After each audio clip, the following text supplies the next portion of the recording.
Okay, good afternoon once again, grade 12. So, our topic for today is all about the principles, elements, techniques, and devices of creative nonfiction. So, last time I already had given you some glimpse about what is creative nonfiction. So, you had already an idea what type of writing is this one, and also how is it different from the other types of text based on the definition and the characteristic it possesses. So for today, we are going to talk about those strategies, those literary devices and elements on how we can really employ creative nonfiction into an effective and efficient way of writing. So I hope that you will learn a lot this afternoon. Okay, so but before anything else, here are the expected outcomes, or these are the skills that you will be able to achieve at the end of the lesson. First, you will be able to define what is creative writing once again, identify the principles of characterization and point of view. Third, identify the different techniques in writing an effective introductory paragraph. And fourth one, write short paragraphs employing a specific technique in plot development, characterization, and point of view. So here we are again with the first question. What is creative nonfiction? So last time I had discussed to you its definition. So can you please type it now on the chat box, your answers about your definition on creative nonfiction, just to have a little or a quick review about this term. Okay, so I'll be waiting for your answers to be written on the chat box. You can start now. Okay, so while you are writing your definition about creative nonfiction, it's based from our discussion last time. So this is not really a new genre in the Philippines. So though it's just your first time maybe that you met this type of term in your entire life of studentry, but creative nonfiction text can be found in the very wide range of sources. Like for example, in the magazines, in the newspapers, and even in the internet. So it's just that you as students or Filipinos are not really well familiar with the distinction or the difference between creative nonfiction and other forms of literary text.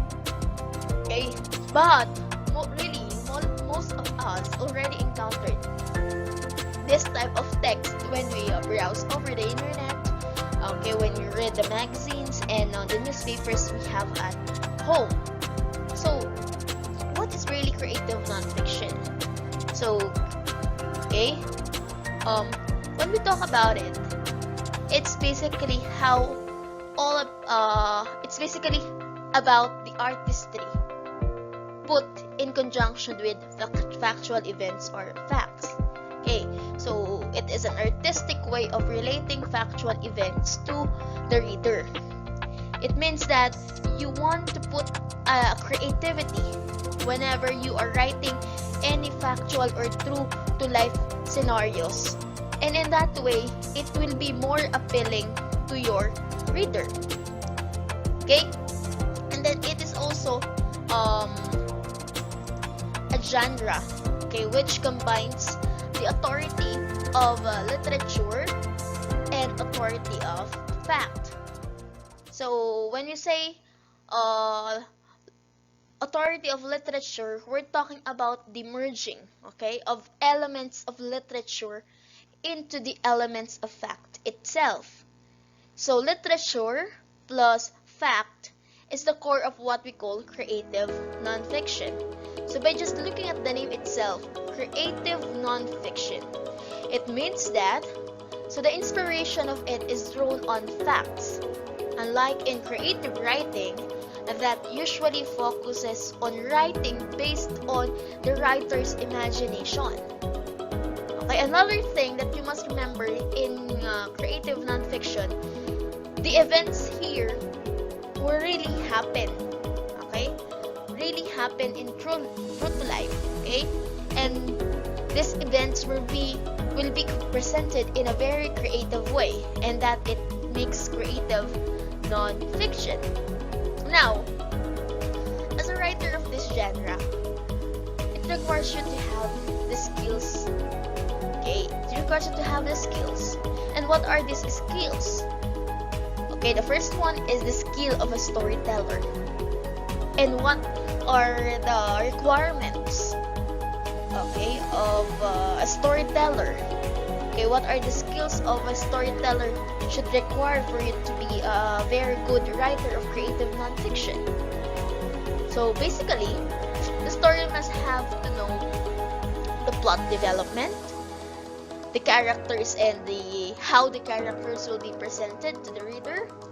So he or she must know how to point, she or he must know how to use the point of view and other literary devices that are used in order to beautify the stories and more appealing to the readers.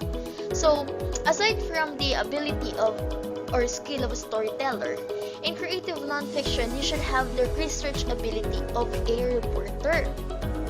Okay, what does it mean? What does it mean when you need to have this research ability of a reporter? Okay, anyone? Can you please type it on the chat box? What does it mean when you should have the ability of reporter? What skill should you possess for you to say that you are really a reporter? Okay, so those are your answers. So, thank you. Very good.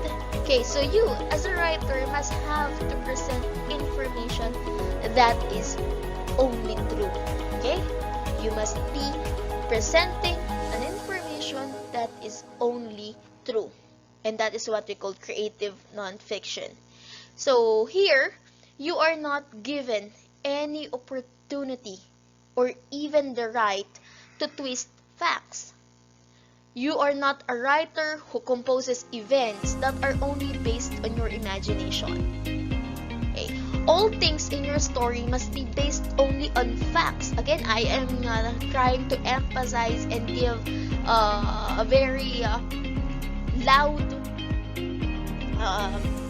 focus on this term, facts, because I want you to remember that creative nonfiction is all about facts, and it will be presented in a creative way that will appeal your readers.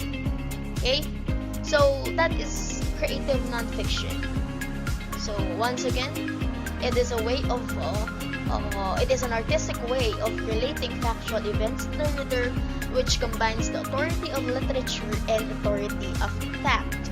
And you must have the skills of a storyteller and being a reporter for you to creatively, okay, present a literary text in a creative nonfiction way.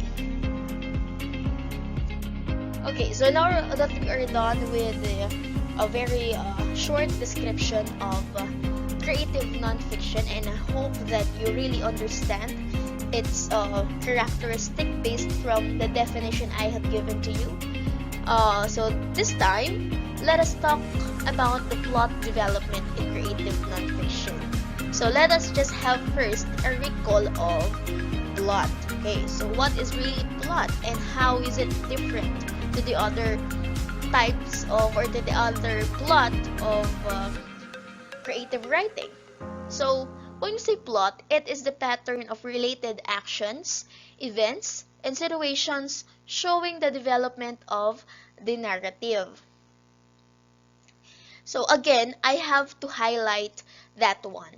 The actions, the events must have to be related with one another, so that the readers will not be left in a situation wherein they think of connections among and in between these events. Okay, so just from the start, your readers must be able to establish connections in between events in your story. Okay, so your plot should be connected, or the events in your plot should be interrelated with one another to come up into a certain idea about your story. Now, the question is, how is plot in creative nonfiction is different in plot in creative writing, such as writing fiction, drama, sometimes even poetry when we are writing narrative poetry? Okay, can you please put your answers in the chat box. Now, again, I'll repeat, how does the plot of creative nonfiction is different to the plot of creative writing? Okay, you may start answering right now.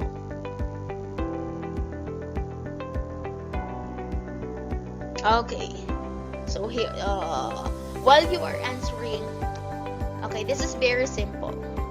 Okay, when we say plot development in creative nonfiction, like what I have said earlier, that creative nonfiction is based on facts, based on reality. So same thing here in the plot. It is based on real life events. So the events, the actions here should be based on the reality. And unlike the plot in fiction and drama, that the events only happen in the writer's imagination. So there's no really sign or proof that it happens in reality. Maybe it happened, but based from the experience of the author, it's just out of his imagination or creativity, or rather, out of his imagination only.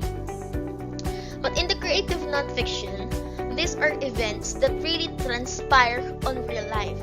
So remember what I have told you a while, that when you are a creative nonfiction writer, you must have the ability of a reporter, or you should be a reporter per se.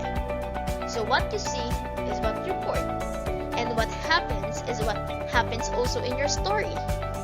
Okay, now, how are we going to develop an effective plot in this genre?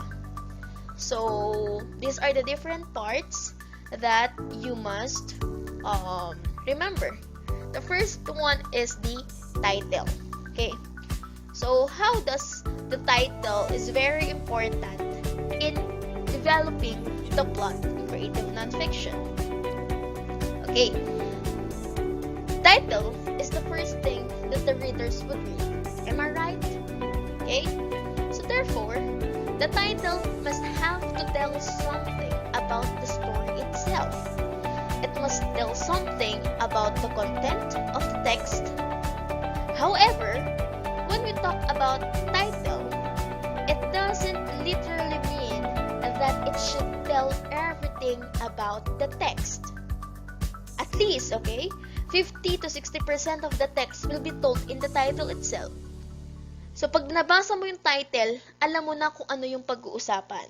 But it doesn't mean that in the title itself, the story or the complete package or details about the story is included already in the title. You're just giving a hint, okay? You're just giving an idea to your reader what would be the story itself based from the title you use. So as a reader, I would know the things that will be discussed in the body of your text. So it is also significant in the sense that it is an attention getter.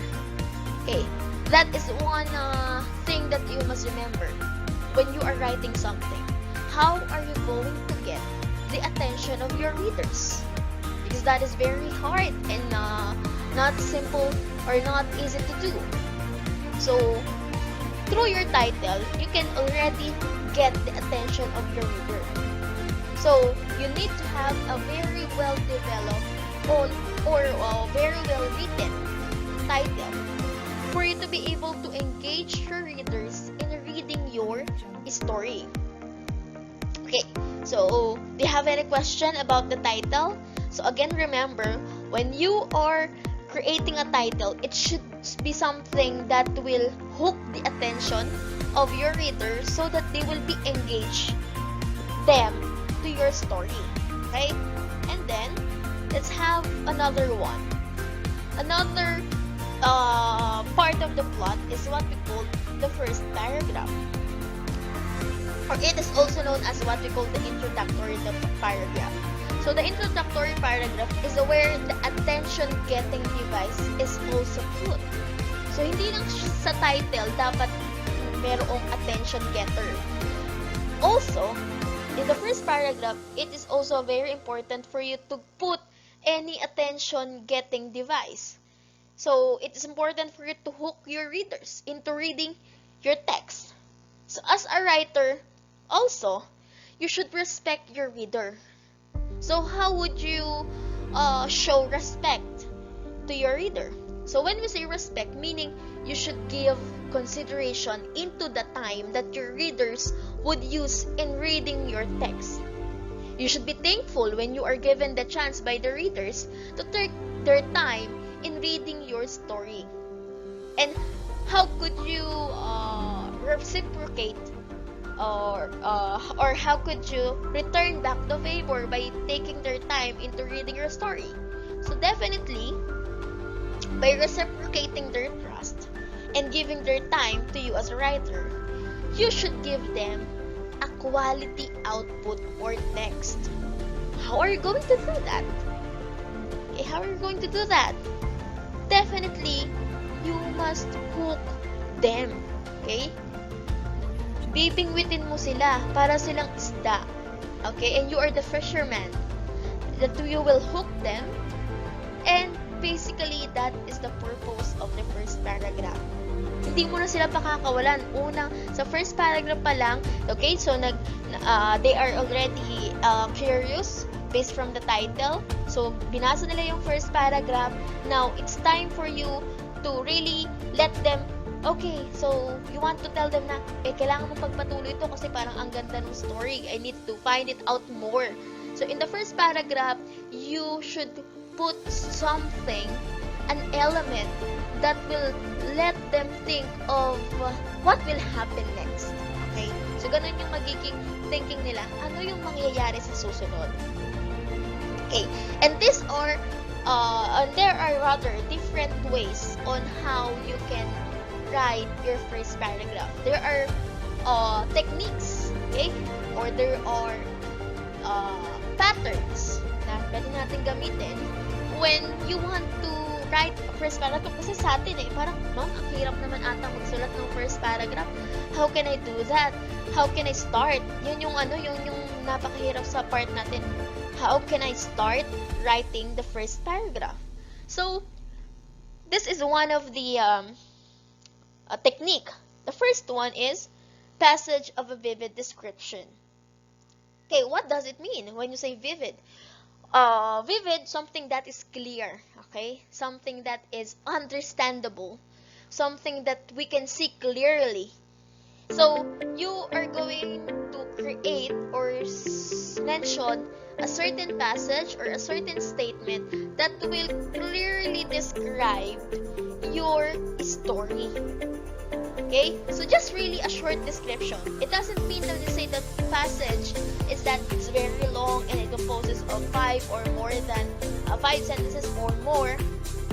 Just a very short. It could be 1 sentence is enough. And then the other thing is just a supporting detail about your passage description. Okay, about your vivid description rather. So anything that would talk about the content of your story. That is what we call vivid description. Just a passage that could be your first paragraph. Okay? Any question about that one? I hope that you can follow. The second thing is that the quotation. Okay, I know that we are all familiar with this one, right?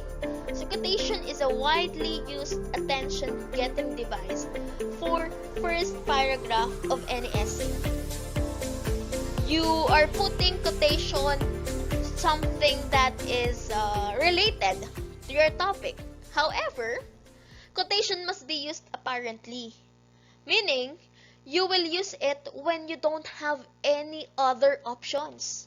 Meaning, this might be the least thing that you can choose among all the different techniques in writing your introductory paragraph. If you could avoid using this quotation, you may not use them.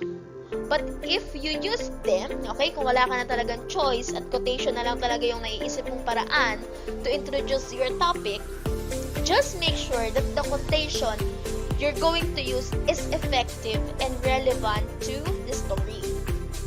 Okay, so do you have any question about that one? So, alam ko na yung mga quotations na yan. You can just search and look for the internet. For example, you want to talk about education. So, you're going to look at the quotation about education.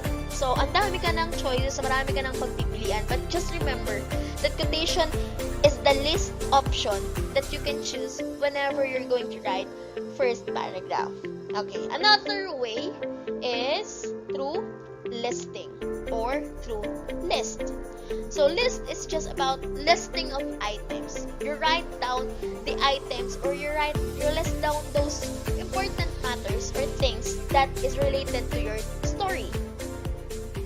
Okay, so that's just very simple. And then we have the dialogue. So dialogue is when you are providing a certain conversation between and among people, when there is a message in between one another. So that is dialogue, as if there is already a person talking in the story or in the essay that you are writing. Next is the little scene. What's this little scene? Meaning you just lead a specific scenario. You're putting a scenario. You're putting an example event. Okay. And that scenario will be used into a larger event. So maybe that will be their background or your starting point of the larger event or the larger scenario that you are going to talk about. So, in the first paragraph pa lang, maglalagay ka na ng konting glimpse of the scene that will happen in your entire story or essay. So, we call it little scene. And then, next is anecdote. So, when we say naman anecdote, you are just telling a short story. For example, you want to write or you want to include an anecdote about the life of President Duterte. So, you are putting already the story of something. Okay? But it should be short. It doesn't mean that when you put a certain story, it should be very long. So, just a short story that will be very much related to the topic that you are going to talk about. Okay? So, those are some techniques or ways that you can use in introducing your first paragraph. Okay? Okay, so aside from passage of a vivid description, quotation, list, anecdote, okay, we also have this what we called question. Okay, so question is very similar with what we call quotation. Similar in the sense that they are both used most of the time. But they are also different in terms of their definition, ha? Hindi sila magkamukha in terms of definition. In terms of usage, they are almost used, okay? Whenever you are introducing a certain paragraph. So, but just to have you an idea, what is a question? So, question here is what we called a rhetorical type question. It's not a question of who are you, what is your name, okay, how old are you? So the question here should be something that will tickle the mind of your readers in such a way that you are not going to answer your question, but instead your reader might answer your question just in their mind. So let them answer it on their own. No need for you to answer it through your story. So it will just be a guide for you to connect them or connect your readers. How will your story run? Okay. So next is what we call the striking statement. So this is a kind of statement that is not really ordinary. From the term strike, okay? Something that will hit you, okay, in such a way that will spark curiosity to your readers. Something that will let them think of another event or another scenario based from the striking statement that you use. So when you let them spark their curiosity, it means that they are also interested to continue what they are reading. And lastly is we have the reference to a current event. So this is very effective. Why? Okay, in the sense that readers would immediately find themselves relating to your text. And when you make a connection between your text, okay, and between the contemporary issues and events, so they can easily understand what you are talking about. Okay, so very important that you are including these events right now, what is happening in the society, what is happening at yourself, what's happening around you. In that way, it's easy for your reader to be connected to your topic. Okay, so those are ways, once again, on writing your first paragraph. Okay, how about the concluding paragraph? So if we have the introductory, we also have the ending. Okay, it is how you will end your story. And through concluding paragraph, it could help a lot. It is very important to end your nonfiction text. So when you start well, you should also end well. So the life of a text is not only on the body. The life of a text is not on the body. It is on the start and at the end. So without the concluding paragraph, your creative nonfiction is not complete. Why? Why it's not complete? Simply because it wraps up all the things you mentioned in your essay. Therefore, if that is just a summary of the points you raised on your essay, you should not present a new information in your concluding paragraph. You should end what you have mentioned in the body, okay, in the first paragraph. You should give already a hint to your readers that this is already the ending. Because if you put a new information in the concluding paragraph, that is a big move. You are just there to summarize points. No new information should be included in the body of your essay. Okay, remember that. Okay, so if you started well in your first paragraph, you should end well in the concluding paragraph by providing an impact among your readers. So it's basically your final blow or your final punch that will really hit a great impact to your readers. Understood?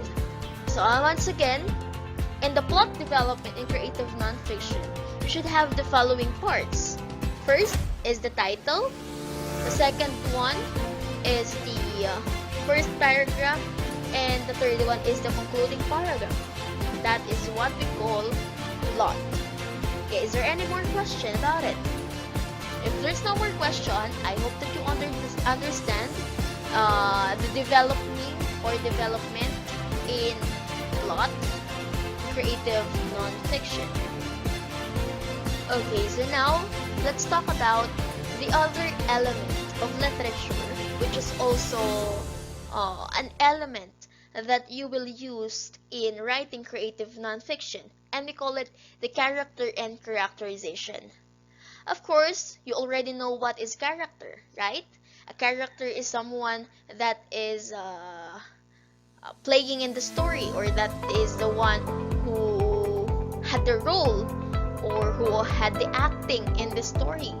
So however, when we talk about characterization, This is the way, okay, or the mean or means of the character in presenting themselves, okay, by which these characters will be revealed in your story. So what makes a character and characterization different in creative non-fiction compared to fiction, drama, and poetry? Okay, so like what I have asked you earlier in the plot development, how does the plot in creative non-fiction is different from the plot in creative writing, such as writing fiction, drama, and poetry? So how about here? How does the character and characterization is different in writing creative non-fiction? Anyone? Okay, so please, I'll be waiting for your answers in your chat box and let me find out if you are correct.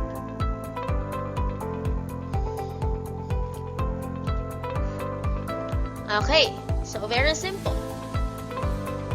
When we talk about the characters and characterization, the characters here are real life people. So unlike in fiction and drama, that they are only created from the creative minds of the writer. They're only created from the writer's imagination. But here, in the creative nonfiction, the character could be your mother, could be your friend, or could be yourself, or anyone whom you had an encounter with, or anyone that is existing. Okay, anyone that you know. Okay, right? So, how are we going to characterize them? How are we going to present them? So, there are simple ways on how we can characterize them, on how we can present them. So, the first way is through direct description. And what does direct description mean? For example, what you see in your character real life experiences is how you present them. For example, what you see in your experiences, what you had experienced, those are the way you will present your life. For example, your mother, the way you see your mother, being her as a mother to you, that is also that way that you will present your mother. Not an imaginative mother. For example, your mother is very kind and generous one. She gives you everything that you want in life. But in your story, you created your mother into such one that is not really kind, such one that is very strict. So there will be a conflict in the idea of your story. So just remember, the way you see your character, it should be the way you will present them, and you will describe them through their physical appearance. That is one way of describing them. Through physical appearance, are they beautiful? Okay, are they kind? Are they, or also you can use the psychological. Okay, the way they think. Okay, the way they decide. Or you may also think the way they act. For example, their emotions. How are they into a certain scenario? Are they strict? Are they very generous to you, or whatever it is, as long as you are describing them directly based from what you see on them. Okay, next is the action and reaction. So a reader may have an interpretation based on characters' action and reaction. So this is how you will, or will be based on how the character acts and based on the character reacts on a certain situation. So in that way, you could already give a very good characterization to the character based on their doings, based on the reactions on a certain event. Okay? And then next is the other character's opinion. So when we say other character's opinion, this is what the other character says to the other character. So we may know more something about a character based on how other characters talk about them. it's necessary to consult other characters in a story that you are going to write in order to know more about the protagonist or to know more about your main character, because other character reveals something about the other character, right? Okay, so another way is through dialogue. So in this way, okay, this is where the characters talk to each other. Dialogue, meaning exchange of conversations. So these conversations, they reveal something about the characters. Okay, that is simply the dialogue. And then if we have the dialogue, we also have the monologue. Okay, mono means one. Wherein, one character, it speaks only to himself and no other character is being talked to. So for example, I am the character, okay, and I am talking, I'm giving a conversation within only to myself. So, and I also is the one who is answering my own question, maybe if there is a question. So, from those lines in okay, so from those lines in characters monologue, your reader can infer something about your character. And of course, the last one is the character's distinct behavior. So when we talk about this one, we try to highlight something different. Okay, what's that? Kasi when say distinct, something that is different from your character. So reader can assume, okay, something about your character based from the distinct behavior of the other characters. So did you get my point? Okay, so through this following way of characterization, okay, your character can be recognized easily.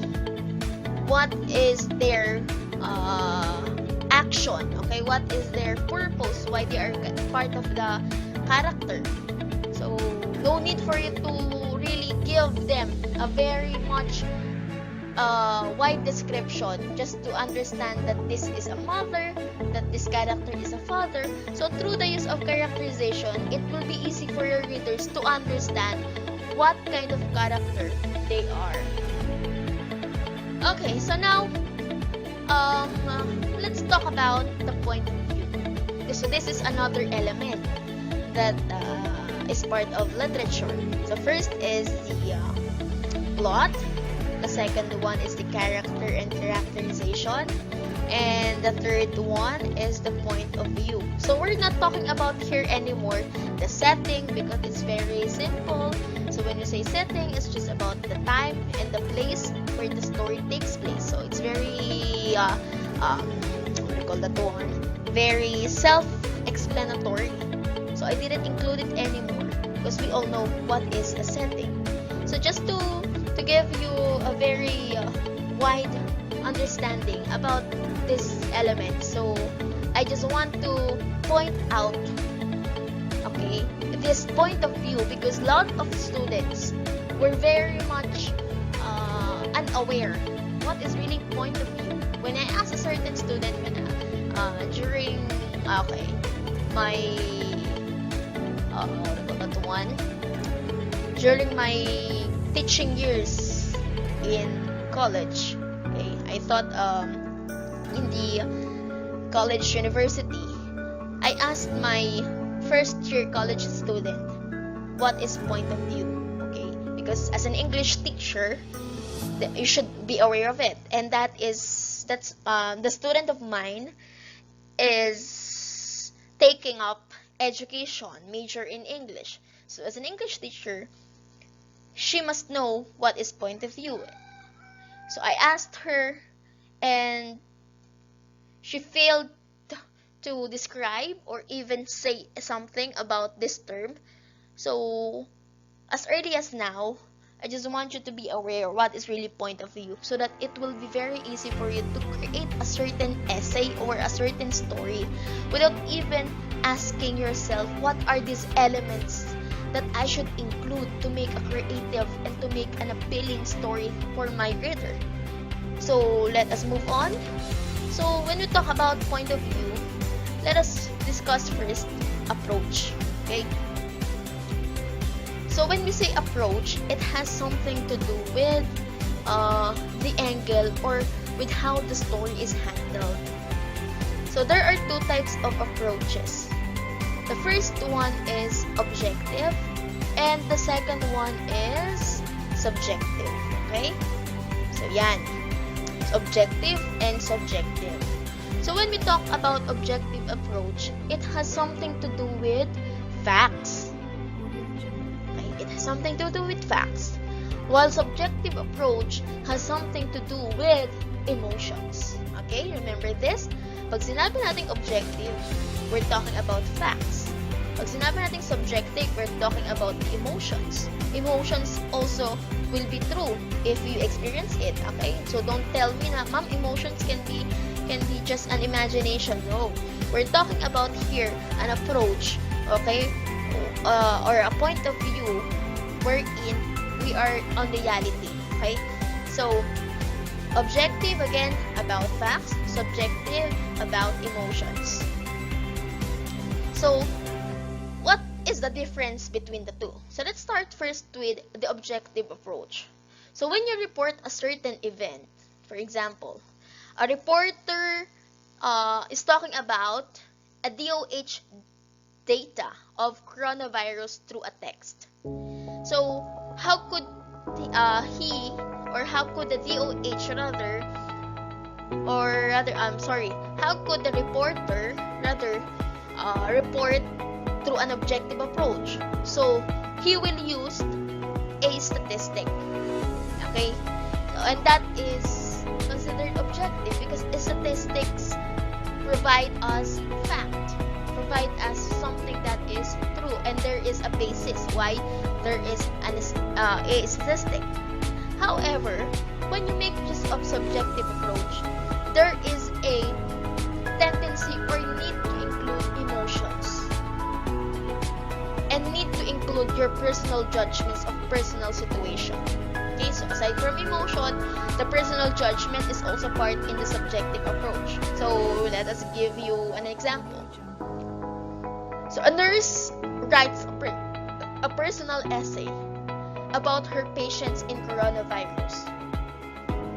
So instead of using statistics or data as information for her essay, she will give a judgment, okay, based on her personal experience.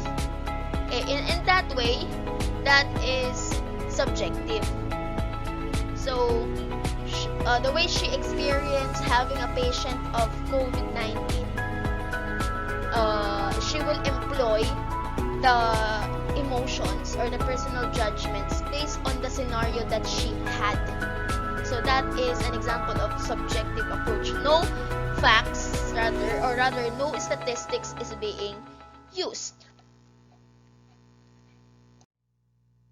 Okay, so how about the point of view which focuses on the perspective? So earlier we talked about the angle or how the story will be handled or the approach. This time, let's have the perspective, okay, of the point of view. So there are three types, okay? So there are three types of point of view in terms of perspective. Kasi when we say perspective, this is a type of point of view wherein you know the limitation of the story itself. So the first one is the first person point of view. Okay, the second one is the second person point of view. And the third one is the third person point of view. So how these three are very different with one another. How are we going to distinguish their characteristics from each other? So the first one is the first person point of view. Okay. So when you say first person point of view, we uses the pronoun I in creating the story. Or also the me, the pronoun me, my, mine, something that relates to yourself. Okay? Because you are telling a story about your personal life. So one good example here is autobiography. Okay, autobiography is the story of your life. Ma'am, how about the biography? Can we consider it as under the first person point of view? Biography, meaning when you say biography, story of life. So it will not be considered as first person point of view. Why? Because when you write a biography, meaning you are writing a certain story of life of other people, of other person. So meaning, there's no inclusion of personal experiences there. Of your own personal experience. It may be the personal experience of other person. So, we will find out what type of perspective or what point of view are we going to use there. Is it second or the third person? Now, let's proceed to the second person point of view. So, this is used when you want your reader to be part of your story. Very simple. You are just going to use the pronoun you here. For example, you are telling there that you are such a very good person. So here, when your reader read that statement, you are such a very good person, as if you are talking to the reader itself, as if he or she is part of the story. She's not just a reader. So you uses there maybe the pronoun you, your, yours, and so on. Okay? So then when you say third person point of view, the narrator of the story is telling the story of other people. So the example I had given to you earlier, the biography, it will fall here because you're talking about the story of other people. You're talking about the other experiences of other people. Okay? The way you see them, the way you observe them or research them. And the pronouns that you are using here may be they, he, she, it, him, her, them, they, and the like. Okay? So those are the different point of view when we talk about perspective. Okay, so let's go back. So, pag first person point of view is used, you're talking about, again, personal experiences. It makes it personal in the sense that the one telling the story or the narrator is the one who experienced the story itself. Okay? So, you are going to use the first person if you wrote a story about yourself. For example, autobiography, the memoir, okay, or a diary. Okay, that is a very good example of the first person point of view. So can we use point of view alongside angle? Or for example, can we use the first person point of view objective approach? Can we use first person point of view subjective approach? Can we use second person point of view objective approach, and so on? So the answer is very simple. What would be the answer? Okay, the answer is, okay, yes. You could have a first person objective point of view or first person subjective point of view. So that it will happen or it will be very effective on the part of your reader to understand your story if you combine these two. Okay, so that's it. Those are the different principles, elements, techniques, and devices in creative nonfiction. So